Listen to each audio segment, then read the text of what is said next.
The Moog Modular is the ultimate synthesizer. It's the coolest, most powerful, big, monster, iconic instrument. This is the EMMS, Emerson Moog Modular System. The Keith Emerson Modular System was the biggest, strongest, most powerful system of its time. We studied original Moog synthesizers to create a faithful recreation of the original Keith Emerson instrument.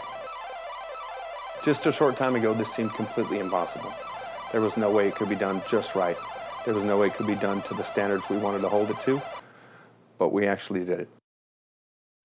And it's exactly 50 years to the month that Moog created the first system to be shown in public at AES 1964.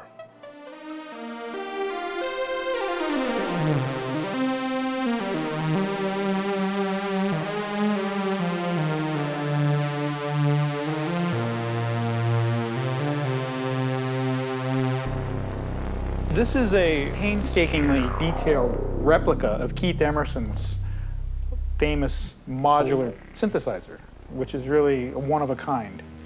Part of what we did was dig into the original files. We wanted to find original circuit designs, the original panel artwork and things like that to make these modules exactly what the old ones were. Not even a recreation, but using the original plans and documents that they'd used in the factory in the old days. We take circuit boards and the sheet metal and the front panels and the parts from the bins and put them all together to build the individual modules that slide into the wood cabinets. These are actually built like old radios. They're built by hand and, hand-wired wood screws screwed into wood to hold brackets in and things like that. There's no automated assembly of anything in here. One of the great parts about this is the history of Moog. This is one of the most iconic designs of a synthesizer ever made. It was the summer, I believe, of 1969. And as far as the media was concerned, we were getting hot. You couldn't do anything more attention-grabbing than use a Moog synthesizer somehow. So the Museum of Modern Art in New York City called us up and said, would you be interested in putting on a concert in our Jazz in the Garden series? The garden was the garden of the museum, was a sculpture garden. Now at the time we had really no instruments at all that could be played live. But we decided, this sounds like fun. And it turned out that we really didn't have enough time to design and build the perfect ensemble of instruments. But we did put 4 instruments together. In 1969, Moog had made a set of presets that attached to one of their traditional Moog synthesizers. And most people don't know they made this preset system for one specific performance in New York City at a museum. All of these instruments were equipped with special preset boxes where you could set up a combination of things ahead of time and push a button and quickly change from one thing to the other. That's what you really need for a live performance. We contact some of our musician friends, put on this concert. It was mobbed. There were 4,000 people in the garden of the Museum of Modern Art. Moog was happy to promote the artists because that was the outlet. It wasn't the features so much they were selling, it was the music these people created. The features happened to be great tools for the musicians, but things like pitch bend control, sequencers, filters that sounded great, those were tools for the artists to make great music, and that's what really affected people. After the concert, we had these instruments made up, and we wondered what to do with them. So we told our London distributor they were available if anybody wanted them. And somehow, I'm not sure what the arrangement was, but that's one of those is what Keith Emerson made Lucky Man on. I guess that launched the use of Moog synthesizers as live performance instruments.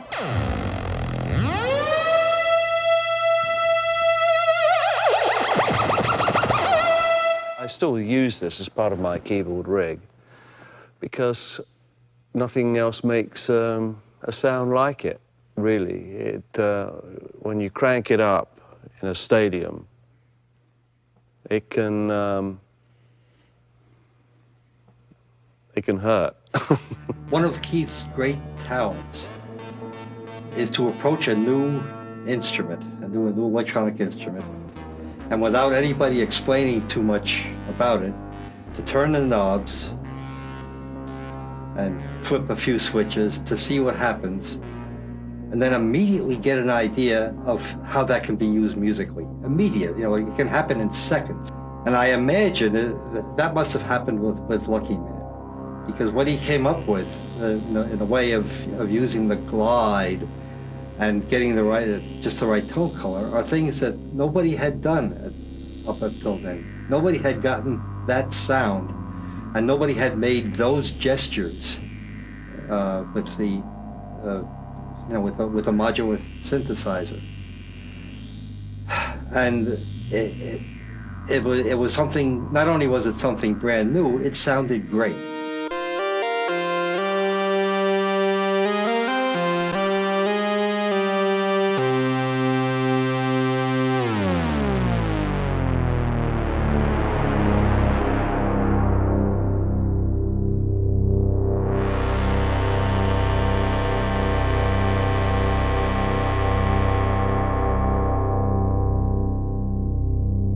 It's one of the coolest things that Moog is making these synthesizers. We get to do this, which is a dream come true for us, to make those instruments that Moog is so known for, to make them right, to make them visually perfect, sonically just right.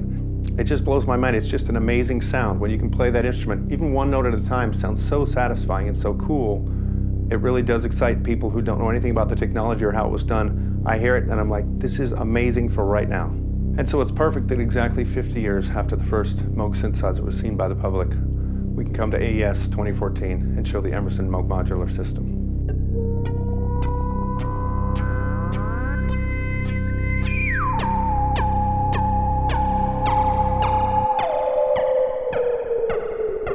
One of the cool things about modularity is that you get to make your own choices.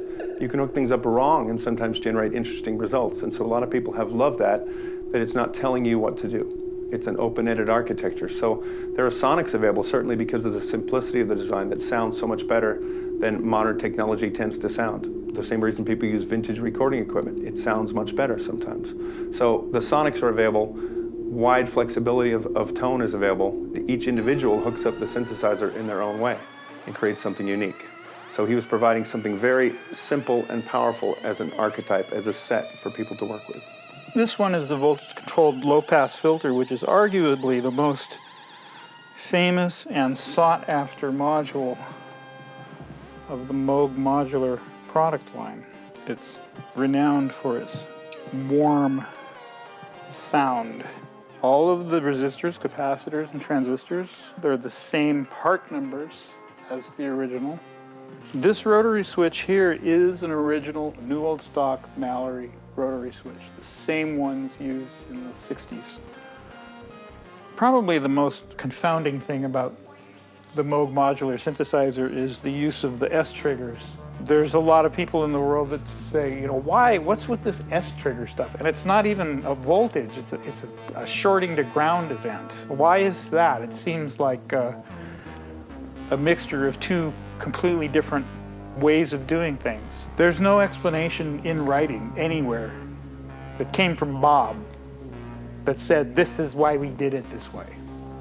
But if you look at the history and if you piece together things, you look at the old Herb Deutsch collaborations in the very early days where, you know, Herb would say, I want this kind of sound. I want to be able to make this kind of sound. I want this control over this sound. Hey, I want a keyboard so you can tune to like a 12-tone scale, or at least an equally tempered musical scale, and play it like an instrument. And by the way, if we want to trigger some kind of dynamic change, here's a doorbell button. And a doorbell button is a shorting to ground. So it kind of seems like that carried along into the whole S trigger concept.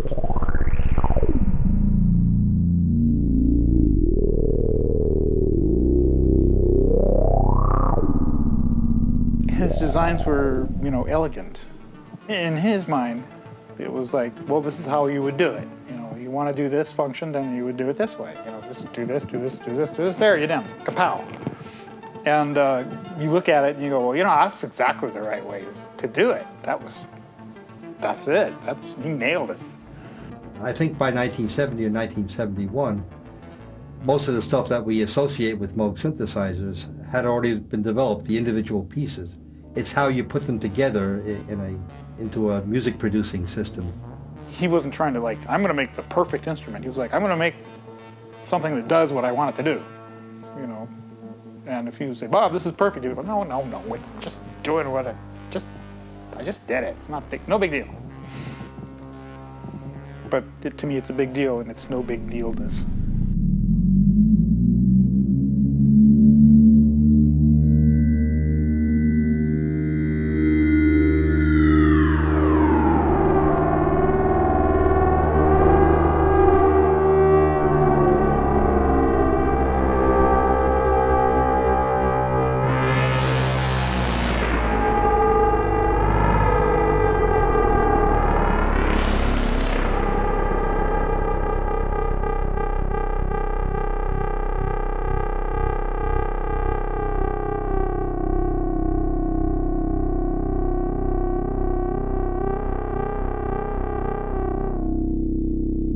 To work for the company founded by Bob Moog, who produced this back in the 60s. That's cool. To work on synthesizers for a living, that's cool. It's a lot more interesting than other forms of high tech, you know, computer related this or computer related that. It's like, yeah, that's great, that's fun, but it's not beautiful. It's just stuff. I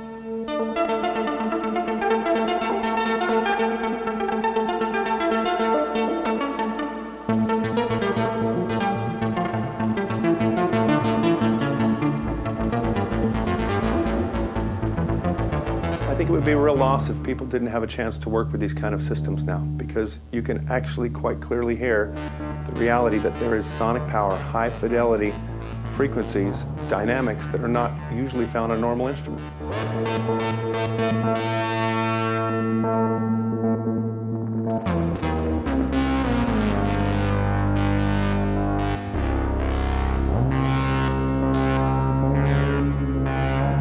I think today people are actually more comfortable with this kind of technology, being able to use it and be more creative with it than they were even in the old days when it first came out. That was a new kind of thinking. It was a new kind of access to sound control. Now we've had decades of it.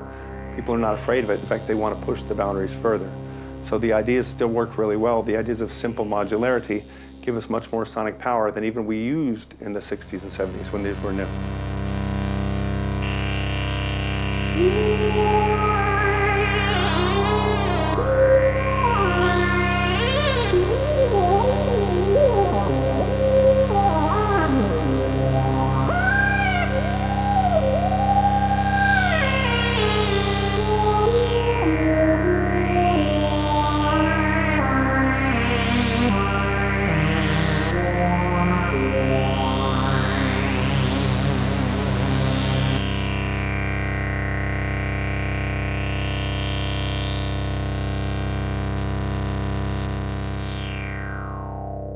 When you get this deep into a design, you do actually feel that you kind of catch, you get it, where he was coming from, you actually get it. Then I look at them and I realize this is going to outlast me, and it's probably going to outlast my children. And also you realize that someday all of this is going to be dust. So it's like, well, let's pass it on, let's share. Let's let it be enjoyed.